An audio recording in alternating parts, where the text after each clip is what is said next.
नमस्कार मित्रांनो, JNC मराठीमध्ये आपले स्वागत आहे. बिग बॉस मराठीच्या 5व्या सीझनमध्ये आपल्याला खूप ट्विस्ट पाहायला मिळाले आहेत.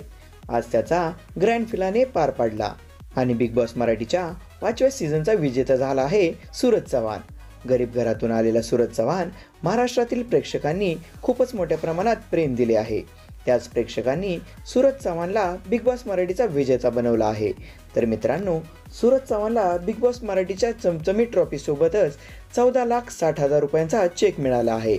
एक इलेक्ट्रिक स्कूटी आणि पुन्हा गाडगीळकडून 10 लाख रुपयाचे गिफ्ट व्हाउचरसुद्धा मिळाले आहे. तर मित्रांनो, बिग बॉस मराठीच्या 5व्या सीझनचा विनर सूरज चव्हाण झालेला आहे. तर आपल्याला यावर काय प्रतिक्रिया द्यायच्या आहेत ते आम्हाला नक्कीच सांगा. धन्यवाद.